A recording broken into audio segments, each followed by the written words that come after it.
انہیں دور فضا میں ایک شعلہ سا نظر آیا جو بھڑک کر نیچے کو جانے لگا۔ وہ گھوڑوں اور اونٹوں پر سوار ہوئے، ان کے کماندار ساتھ تھے۔ پہلے تو وہ آہستہ آہستہ چلے تاکہ کسی کو شک نہ ہو۔ ذرا سا دور جا کر انہوں نے گھوڑے دوڑا دیے۔ تماشائی میلے میں شراب جوئے اور ناچنے گانے والی لڑکیوں اور عصمت فروش عورتوں میں اتنے مگن تھے کہ کسی کو کانوں کان خبر نہ ہوئی کہ ان کے دیوتاؤں پر کیا قیامت ٹوٹ پڑی ہے۔ چھاپا مار نے اس خطرے کی وجہ سے آتشی تیر چلا دیا تھا کہ حبشیوں کی تعداد زیادہ ہوگی، مگر فوج وہاں پہنچی تو وہاں 12-13 لاشیں حبشیوں کی اور 2 لاشیں چھاپا مار شہیدوں کی پڑی تھیں۔ وہ برچیوں سے شہید ہوئے تھے۔ کمانداروں نے وہاں کا جائزہ لیا، پتھر کے منہ میں گئے اور تہہ خانے میں جا پہنچے۔ وہاں انہیں جو چیزیں ہاتھ لگیں وہ اٹھا لی۔ ان میں ایک پھول بھی تھا جو قدرتی نہیں بلکہ کپڑے سے بنایا گیا تھا۔ احکام کے مطابق فوج کو وہیں رہنا تھا، لیکن پہاڑیوں میں چھپ کر چھاپا ماروں نے ارارا کو گھوڑے پر ڈالا اور قاہرہ کی طرف روانہ ہو گئے۔ صبح طلوع ہوئی، میلے کی رونق ختم ہو گئی تھی۔ بیشتر تماشائی رات شراب پی پی کر ابھی تک مدہوش پڑے تھے۔ دکاندار جانے کے لیے مال و اسباب باندھ رہے تھے، لڑکیوں کے بیوپاری بھی جا رہے تھے۔ صحرا میں روانہ ہونے والوں کی قطاریں لگی ہوئی تھیں۔ میلے کے قریب جو گاؤں تھا وہاں کے لوگ بے تابی سے اس لڑکی کے بالوں کا انتظار کر رہے تھے جسے رات قربان کیا گیا تھا۔ اس قبیلے کے لوگ جو دور دراز دیہات کے رہنے والے تھے، پہاڑی جگہ سے دور کھڑے دیوتاؤں کے مسکن کی طرف دیکھ رہے تھے۔ ان کے بڑے بوڑھے انہیں بتا رہے تھے کہ ابھی پروہت آئے گا، وہ دیوتاؤں کی خوشنودی کا پیغام دے گا اور ان میں بال تقسیم کرے گا، مگر ابھی تک کوئی نہیں آیا تھا۔ دیوتاؤں کے مسکن پر سکوت طاری تھا۔ اس منتظر ہجوم کو معلوم نہ تھا کہ وہاں فوج مقیم ہے اور اب وہاں سے دیوتاؤں کا کوئی پیغام نہیں آئے گا۔ دن گزرتا گیا۔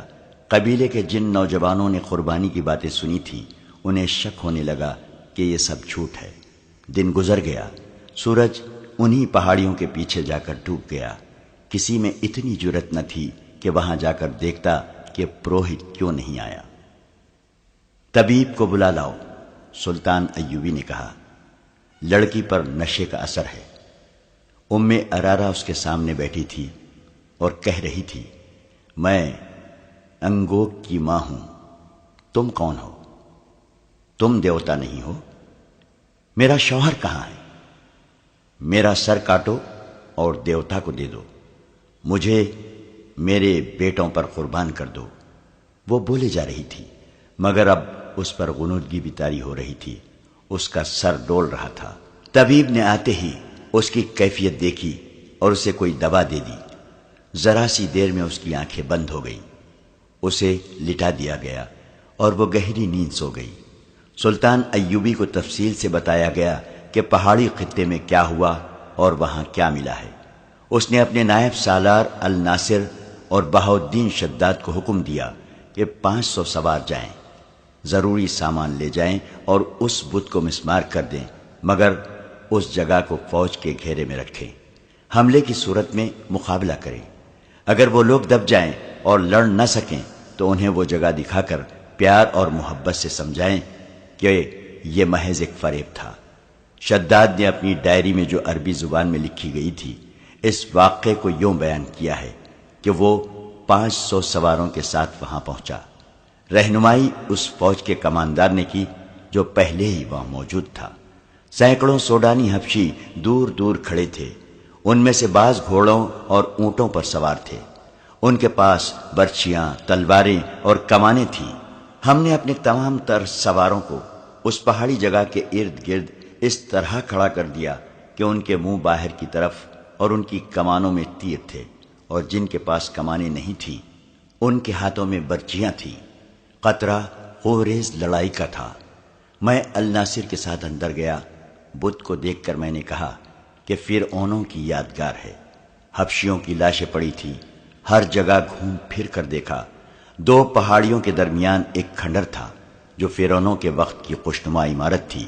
دیواروں پر اس زمانے کی تحریریں تھیں، الفاظ لکیروں والی تصویروں کے مانند تھے۔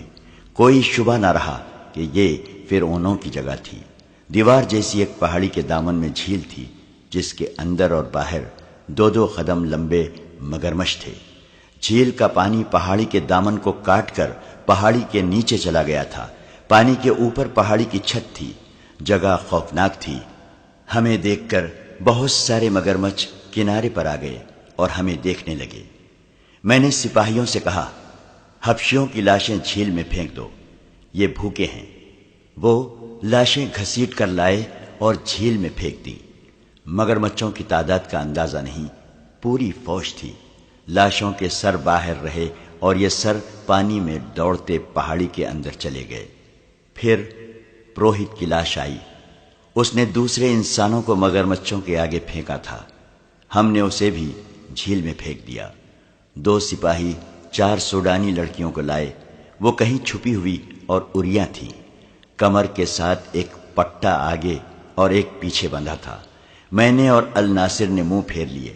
سپاہیوں سے کہا کہ انہیں مستور کرو۔ جب ان کے جسم کپڑوں میں چھپ گئے تو دیکھا وہ بہت خوبصورت تھی، روتی تھی، ڈرتی تھی۔ ہمارے ترجمان کو انہوں نے وہاں کا حال اپنی زبان میں بیان کیا جو بہت شرمناک تھا۔ مسلمان کو عورت ذات کا یہ حال برداشت نہیں کرنا چاہیے۔ عورت اپنی ہو، کسی اور کی ہو، کافر ہو، اسلام اسے بیٹی کہتا ہے۔ ان 4 لڑکیوں کا بیان ظاہر کرتا ہے کہ وہ فرعونوں کو خدا مانتی ہیں۔ ان کا قبیلہ انسان کو خدا مانتا ہے۔ یہ جگہ خوشنما تھی، سارے صحرا میں سرسبز تھی۔ اندر پانی کا چشمہ تھا جس نے جھیل بنائی، درخت تھے جنہوں نے سایہ دیا۔ کسی فرعون کو یہ مقام پسند آیا تو اسے تفریح کا مقام بنایا۔ اپنی خدائی کے ثبوت میں یہ بت بنایا، اس میں تہخانہ رکھا اور یہاں عیش کی۔ آسمان نے کوئی اور رنگ دکھایا، سورج ادھر سے ادھر ہو گیا، فرعونوں کے ستارے ٹوٹ گئے اور مصر میں دوسرے باطل مذہب آئے۔ آخر میں حق کی فتح ہوئی اور مصر نے کلمہ لا الہ الا اللہ سنا اور خدا کے حضور سرخرو ہوا۔ لیکن کسی نے نہ جانا کہ باطل ان پہاڑیوں میں زندہ رہا۔ الحمدللہ ہم نے خدائے عزوجل سے رہنمائی لی، باطل کا یہ نقش بھی اکھاڑا اور اس ریگزار کو پاک کیا۔ اس جگہ کو سواروں کے گھیرے میں لے کر فوج نے پتھر کے اس ہیبت ناک بت کو مسمار کر دیا، چبوترا بھی گرا دیا، تہخانے ملبے سے بھر دیے گئے۔ باہر سینکڑوں حبشی حیران اور خوفزدہ کھڑے تھے کہ یہ کیا ماجرا ہے۔ ان سب کو بلا کر اندر لے جایا گیا کہ یہاں کچھ بھی نہیں تھا۔ 4 لڑکیاں ان کے حوالے کی گئیں۔ 4 کے باپ اور بھائی وہاں موجود تھے۔ انہوں نے اپنی اپنی لڑکی لے لی۔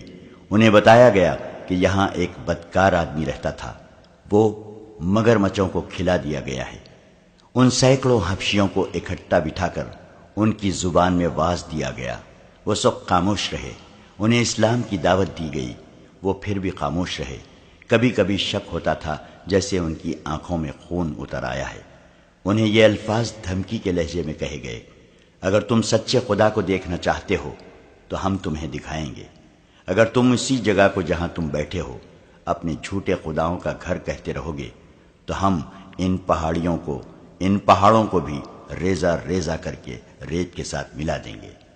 پھر تم دیکھو گے کہ کون سا خدا سچا ہے۔ ادھر قاہرہ میں ارارہ ہوش میں آ چکی تھی۔ وہ اپنی داستان سنا چکی تھی جو اوپر بیان کی گئی ہے۔ کبھی وہ کہتی تھی کہ اس نے کوئی خواب دیکھا ہے۔ اسے ساری باتیں یاد آ گئی تھیں۔ اس نے بتایا کہ پروہت اسے دن رات بے آبرو کرتا تھا اور پھول کئی بار اس کی ناک کے ساتھ لگاتا تھا۔ ارارہ کو بتایا گیا کہ اس کی گردن کٹنے والی تھی۔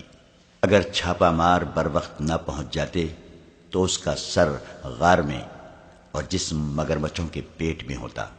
نازک سی یہ حسین لڑکی خوف سے کانپنے لگی۔ اس کے آنسو نکل آئے۔ اس نے سلطان ایوبی کے ہاتھ چوم لیے اور کہا، خدا نے مجھے بے گناہوں کی سزا دی ہے، میں اپنے گناہوں کا اعتراف کرنا چاہتی ہوں، خدا کے لیے مجھے پناہ میں لے لے۔ اس کی ذہنی کیفیت بہت بری تھی۔ اس نے شام کے ایک دولت مند تاجر کا نام لے کر کہا کہ وہ اس کی بیٹی ہے۔ یہ مسلمان تاجر تھا۔ اس کا دوستانہ شام کے امیروں کے ساتھ تھا۔ اس وقت کے امیر ایک ایک شہر یا تھوڑے تھوڑے رقبے کے خطوں کے حکمران ہوا کرتے تھے جو مرکزی امارت کے ماتحت تھے۔ مرکزی امارت مرکزی وزارت اور خلافت کے ماتحت ہوتی تھی۔ یہ امراء 10ویں صدی کے بعد پوری طرح عیاشیوں میں ڈوب گئے تھے۔ بڑے تاجروں سے دوستی رکھتے تھے اور ان کے ساتھ کاروبار بھی کرتے تھے اور رشوت بھی لیتے تھے۔ ان کے حرموں میں لڑکیوں کی افراط رہتی اور شراب بھی چلتی تھی۔ ام ارارہ ایسی ہی ایک دولت مند تاجر کی بیٹی تھی جو اپنے باپ کے ساتھ 12-13 سال کی عمر میں عمرہ کی رقص و سرور کی محفلوں میں جانے لگی تھی۔ باپ غالباً دیکھ رہا تھا کہ لڑکی خوبصورت ہے، اس لیے وہ اسے لڑکپن میں ہی عمرہ کی سوسائٹی کا عادی بنانے لگا تھا۔ ام ارارہ نے بتایا کہ وہ 14 سال کی ہوئی تو عمرہ نے اس میں دلچسپی لینی شروع کر دی تھی۔ دو نے اسے بڑی قیمتی تحفے بھی دیے۔ وہ گناہوں کی اسی دنیا کی ہو کے رہ گئی۔ عمر کے 16ویں سال وہ باپ کو بتائے بغیر ایک امیر کی درپردہ داشتہ بن گئی، مگر رہتی اپنے گھر میں تھی۔ وہ دولت میں جنی پلی تھی، شرم و حیا سے آشنا نہیں تھی۔ 2-3 سال بعد وہ باپ کے ہاتھ سے نکل گئی اور آزادی سے 2 اور عمرہ سے تعلقات پیدا کر لیے۔ اس نے خوبصورتی، چرب زبانی اور مردوں کو انگلیوں پر نچانے میں نام پیدا کر لیا۔ باپ نے اس کے ساتھ سمجھوتا کر لیا۔ گزشتہ 6 سال سے اسے ایک اور ہی قسم کی ٹریننگ ملنے لگی تھی۔ یہ 3 عمرا نے مل کر سازش کی تھی جس میں اس کا باپ بھی شریک تھا۔ اسے خلافت کی جڑیں کھوکھلی کرنے کی ٹریننگ دی جا رہی تھی۔ آگے چل کر اس سازش میں ایک صلیبی بھی شامل ہو گیا۔ یہ عمرا خود مختار حاکم بننے کے خواب دیکھ رہے تھے۔ صلیبیوں کی مدد کے بغیر یہ ممکن نہ تھا۔ ام ارارہ کو نور الدین زنگی اور خلافت کے درمیان غلط فہمیاں پیدا کرنے کے لیے بھی استعمال کیا گیا تھا۔ صلیبیوں نے اس مہم میں 3 عیسائی لڑکیاں شامل کر کے ایک زمیندوز محاذ بنا لیا۔ انہوں نے جب دیکھا کہ مصر میں صلاح الدین ایوبی نے نام پیدا کر لیا ہے اور اس نے 2 ایسے کارنامے کر دکھائے ہیں جس نے اسے مصر کا وزیر اور امیر نہیں بلکہ بادشاہ بنا دیا ہے، تو ام ارارہ کو خلیفہ العازد کی خدمت میں تحفے کے طور پر بھیجا گیا۔ اسے یہ مہم دی گئی تھی کہ خلیفہ کے دل میں صلاح الدین ایوبی کے خلاف دشمنی پیدا کرے اور سابق سوڈانی فوج کے جو چند ایک حکام فوج میں رہ گئے ہیں انہیں العازد کے قریب کر کے سوڈانیوں کو ایک اور بغاوت پر آمادہ کرے۔ اسے دوسری مہم یہ دی گئی تھی کہ خلیفہ العازد کو آمادہ کرے کہ سوڈانی جب بغاوت کریں تو انہیں ہتھیاروں اور ساز و سامان سے مدد دے، اور اگر ممکن ہو سکے تو صلاح الدین ایوبی کی فوج کا کچھ حصہ باغی کر کے سوڈانیوں سے ملا دے۔ خلیفہ اور کچھ نہ کر سکے تو اپنا محافظ دستہ سوڈانیوں کے حوالے کر کے خود سلطان ایوبی کے پاس جا کر پناہ لے اور اسے کہے کہ اس کے محافظ باغی ہو گئے ہیں۔ مختصر یہ کہ صلاح الدین ایوبی کے خلاف ایسا محاذ قائم کرنا تھا جو اسے مصر سے بھاگنے پر مجبور کر دے اور وہ باقی عمر گمنامی میں گزار جائے۔ ام ارارہ نے سلطان ایوبی کو بتایا کہ وہ مسلمان گھر میں پیدا ہوئی تھی، لیکن باپ نے اسے مسلمانوں کی ہی جڑیں کاٹنے کی تربیت دی، اور سلطنت اسلامیہ کے عمرا نے اپنے دشمنوں کے ساتھ ملی اپنی ہی سلطنت کو تباہ کرنے کی کوشش کی۔ اس لڑکی نے خلیفہ العازد کا دماغ اپنے قبضے میں لے لیا اور سلطان ایوبی کے خلاف کر دیا تھا۔ رجب کو وہ اس سازش میں شریک کر چکی تھی۔ رجب نے 2 اور فوجی حکام کو اپنے ساتھ ملا لیا تھا۔ رجب نے اس سلسلے میں یہ کام کیا کہ خلیفہ کے محافظ دستے میں وہ مصریوں کی جگہ سوڈانی رکھتا جا رہا تھا۔ ام ارارہ کو خلیفہ کے پاس آئے ابھی 2-2.5 مہینے ہوئے تھے۔ وہ قصر خلافت پر غالب آ گئی تھی اور حرم کی ملکہ بن گئی تھی۔ اس نے یہ انکشاف بھی کیا کہ خلیفہ سلطان ایوبی کو قتل کرانا چاہتا ہے، اور رجب نے حشیش شہن سے مل کر قتل کا انتظام کر دیا ہے۔ یہ محض اتفاق کی بات ہے کہ سلطان ایوبی نے خلیفہ کے بیکار وجود اور عیش پرستی سے تنگ آ کر اس کے خلاف کارروائی شروع کر دی تھی، اور یہ بھی اتفاق تھا کہ ام ارارہ کو وہی لوگ اغوا کر کے لے گئے جنہیں وہ سلطان ایوبی کے خلاف لڑانا چاہتی تھی، اور یہ اتفاق تو بڑا ہی اچھا تھا کہ سلطان ایوبی نے رجب سے محافظ دستے کی کمان لے لی اور وہاں اپنی پسند کا ایک نائب سالار بھیج دیا تھا۔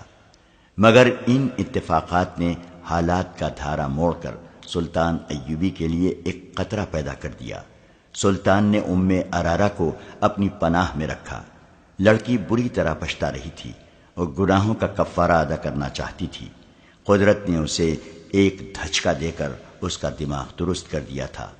سلطان ایوبی ٹھنڈے دل سے سوچنے لگا کہ اس سازش میں جو حکام شامل ہیں ان کے ساتھ وہ کیا سلوک کرے۔ دوسرے دن الناصر اور بہاؤالدین شداد فرعونوں کا آخری نشان مٹا کر فوج واپس لے آئے۔ 8 دنوں بعد رات کا پچھلا پہر تھا۔ سلطان ایوبی کے جاگنے میں ابھی کچھ دیر باقی تھی۔ اسے ملازم نے جگا دیا اور کہا کہ الناصر، علی بن سفیان اور 2 اور نائب آئے ہیں۔ سلطان اچھل کر اٹھا اور ملاقات کے کمرے میں چلا گیا۔ ان حکام کے ساتھ ان دستوں میں سے ایک کا کماندار بھی تھا جو شہر سے دور گشت کرتے رہتے تھے۔ سلطان ایوبی کو بتایا گیا کہ کم و بیش 6000 سوڈانی، جن میں برطرف سوڈانی فوج کے افراد ہیں، اور اس وحشی قبیلے کے بھی جس کے عقیدے کو ملیا میٹ کیا گیا تھا، مصر کی سرحد میں داخل ہو کر ایک جگہ پڑاؤ کیے ہوئے ہیں۔ اس کماندار نے یہ عقل بندی کی کہ عام لباس 2 شتر سوار یہ معلوم کرنے کے لیے بھیجے کہ اس لشکر کا کیا ارادہ ہے۔ ان شتر سواروں نے اپنے آپ کو مسافر ظاہر کیا اور یہ معلوم کر لیا کہ یہ لشکر قاہرہ پر حملہ کرنے جا رہا ہے۔ شتر سواروں نے لشکر کے سربراہوں سے مل کر صلاح الدین ایوبی کے خلاف باتیں کی اور کہا کہ وہ بہت سے آدمیوں کو اس لشکر میں شامل کرنے کے لیے لائیں گے۔ یہ کہہ کر وہ رخصت ہو آئے۔ ان کی اطلاع کے مطابق یہ لشکر ادھر ادھر سے مزید نفری کا منتظر تھا اور اسے اگلے روز وہاں سے کوچ کرنا تھا۔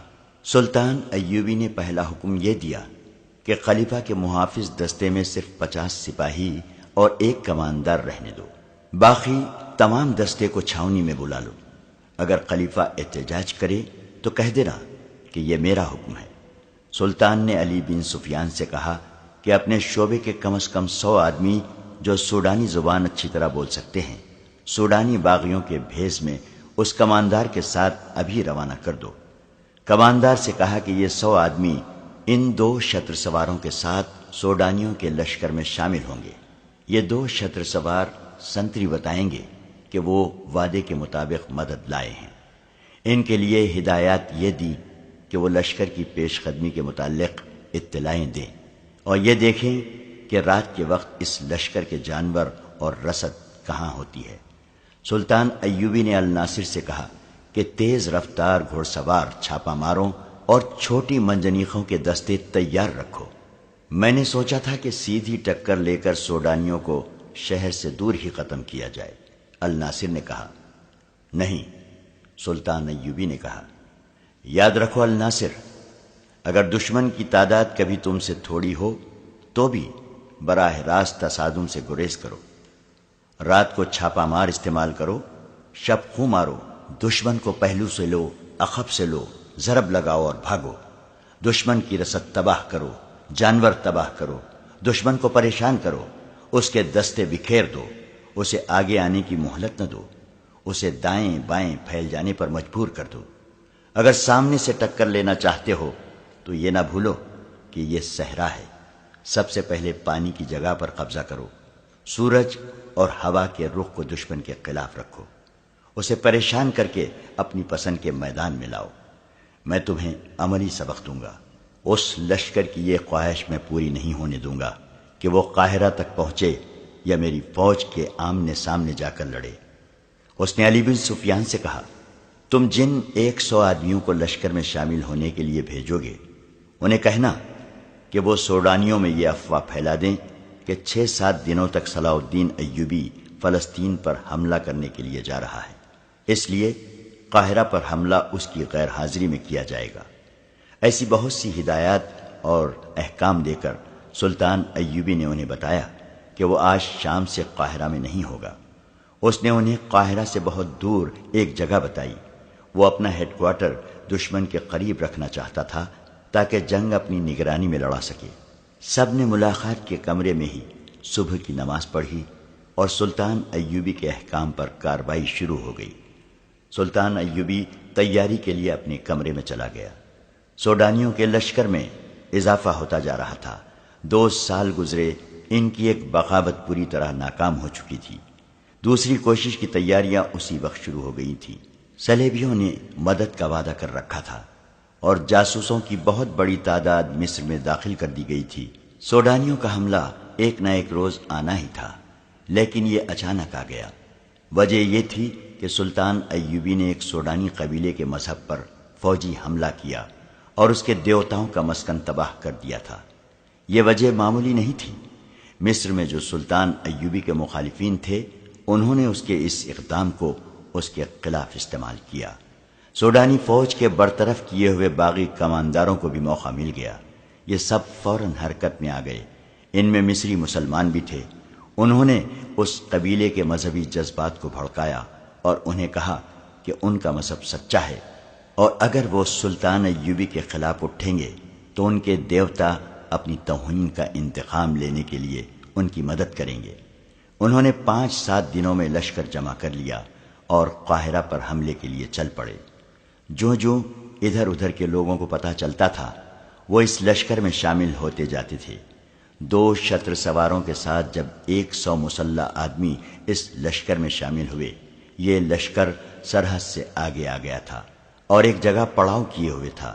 سلطان ایوبی رات کے وقت اتنا آگے چلا گیا جہاں اسے اس لشکر کی نقل و حرکت کی اطلاع جلدی مل سکتی تھی۔ ان 100 آدمیوں نے حملہ آوروں کے سربراہوں کو بتایا کہ صلاح الدین ایوبی چند دنوں تک فلسطین کی طرف کوچ کر رہا ہے۔ سربراہ بہت خوش ہوئے۔ انہوں نے یہ پڑاؤ 2 دن اور بڑھا دیا۔ اگلی رات سلطان ایوبی کو اس لشکر کی پہلی اطلاعیں ملی۔ اس سے اگلی رات اس نے 50 سوار اور 5 منجنیقیں بھیجیں، جن کے ساتھ آتش گیر مادے والی ہانڈیاں تھیں۔ انہیں ایک گھوڑا کھینچتا تھا۔ آدھی رات کے وقت جب سوڈانی لشکر سویا ہوا تھا، ان کے اناج کے ذخیرے پر ہانڈیاں گرنے لگیں۔ مان بعد آتش تیر آئے اور مہیب شعلے اٹھنے لگے۔ لشکر میں بھگدڑ مچ گئی۔ منجنیقوں کو وہاں سے فوراً پیچھے بھیج دیا گیا۔ 50 سواروں نے 3-4 حصوں میں تقسیم ہو کر گھوڑے سر پر دوڑائے اور لشکر کے پہلوؤں کے آدمیوں کو کچلتے اور برچھیوں سے زخمی کرتے غائب ہو گئے۔ لشکریوں کو سنبھلنے کا موقع نہ ملا۔ آگ کے شعلوں سے جہاں اناج کا ذخیرہ جل رہا تھا، وہاں اونٹ اور گھوڑے بدک کر ادھر ادھر بھاگنے لگے۔ سلطان ایوبی کے سوار ایک بار پھر آئے اور تیر برساتے گزر گئے۔ وہ اس کے بعد نہیں آئے۔ دوسرے دن اطلاع ملی کہ سوڈانیوں کے کم و بیش 400 آدمی آگ سے، گھوڑوں اور اونٹوں کی بھگدڑ سے اور چھاپا مار سواروں کے حملوں سے مارے گئے ہیں۔ تمام تر اناج جل گیا اور تیروں کا ذخیرہ بھی نظر آتش ہو گیا تھا۔ لشکر نے وہاں سے کوچ کیا اور رات ایسی جگہ پڑاؤ کیا جہاں ادھر ادھر مٹی کے ٹیلے تھے۔ اس جگہ شپکوں کا خطرہ نہیں تھا۔ اب رات کو گشتی دستے بھی پڑاؤ سے دور دور گشت کرتے رہے، مگر حملہ پھر بھی ہوا۔ اس کا اندازہ بھی گزشتہ رات جیسا تھا۔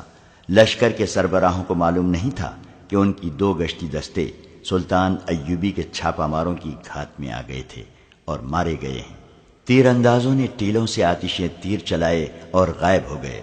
سحر کا دھندلکا نکھرنے تک یہ شپکوں جاری رہے۔ ان سے گزشتہ رات کی نسبت زیادہ نقصان ہوا۔ شام کو علی بن سفیان نے سلطان ایوبی کو اپنے جاسوسوں کی لائی ہوئی یہ اطلاع دی کہ کل دن کے وقت سوڈانی لشکر اس اندازے سے پیش قدمی کرے گا کہ شب کو مارنے والوں کا ٹھکانہ معلوم کر کے اسے ختم کیا جائے۔ سلطان ایوبی نے اپنے قریب کچھ فوج رکھی ہوئی تھی۔ اس نے رات کے وقت حملہ نہ کرایا۔ اسے معلوم تھا کہ اب دشمن چوکنا ہوگا۔ اگلے روز اس نے 400 پیادہ سپاہی سوڈانیوں کے لشکر کے دائیں طرف نصف میل دور بھیج دیے اور 400 بائیں طرف۔ انہیں یہ ہدایت دی کہ وہ آگے کو چلتے جائیں۔ دونوں دستے جنگی تربیت میں سوڈانیوں کے پہلو سے گزرے تو سوڈانیوں نے اس خطرے کے پیش نظر اپنے پہلو پھیلا دیے کہ یہ دستے پہلو پر یا عقب سے حملہ کریں گے۔ سلطان ایوبی کی ہدایت کے مطابق اس کے کماندار اپنے دستوں کو پرے ہٹاتے گئے۔ سوڈانی دھوکے میں آ گئے۔ انہوں نے اپنے لشکر کو دائیں بائیں پھیلا دیا۔ اچانک سلطان ایوبی کے 500 سواروں نے ٹیلوں کی اوٹ سے نکل کر سوڈانیوں کے وسط میں ہلہ بول دیا۔ یہاں ان کی اعلیٰ کمان تھی۔ گھوڑ سواروں کا یہ حملہ اچانک اور بے حد شدید تھا۔ سارے لشکر میں بھگدڑ مچ گئی۔ پہلوؤں سے پیادہ تیر اندازوں نے تیر برسانے شروع کر دیے۔ اس طرح صرف 1300 نفری کی فوج نے کم و بیش 6000 کے لشکر کو بھگدڑ میں مبتلا کر کے ایسی شکست دی کہ صحرا لاشوں سے اٹ گیا، اور سوڈانی قید میں بھی آئے اور بھاگے بھی۔ بھاگنے والوں کی تعداد تھوڑی تھی۔ یہ سوڈانیوں کی دوسری بغاوت تھی جو سلطان ایوبی نے انہی کے خون میں ڈبو دی۔ اب کہ سلطان ایوبی نے ڈپلومیسی سے کام نہیں لیا، اس نے جنگی قیدیوں سے معلومات حاصل کر کے ان تمام کمانداروں اور دیگر حکام کو قید میں ڈال دیا جو درپردہ بغاوت کی سازش میں شریک تھے۔ تقریب کاروں کی بھی نشاندہی ہو گئی، انہیں سزائے موت دی گئی۔ رجب جیسے نائب سالاروں کو ہمیشہ کے لیے قید خانے میں ڈال دیا گیا۔ سلطان ایوبی حیران اس پر ہوا کہ بعض ایسے حکام اس سازش میں شریک تھے جنہیں وہ اپنا وفادار سمجھتا تھا۔ اس نے اپنے معتمد سالاروں اور دیگر حکام سے کہہ دیا تھا کہ مصر کے دفاع اور سلطنت کے استحکام کے لیے سوڈان پر حملہ اور قبضہ ضروری ہو گیا ہے۔ اس نے خلیفہ العزیز سے محافظ دستہ واپس لے کر اسے معزول کر دیا اور اعلان کر دیا کہ اب مصر خلافت عباسیہ کے تحت ہے، اور یہ بھی کہ خلافت کی گدی بغداد میں ہوگی۔ سلطان ایوبی نے ارارا کو 8 محافظوں کے ساتھ نور الدین زنگی کے حوالے کرنے کے لیے روانہ کر دیا۔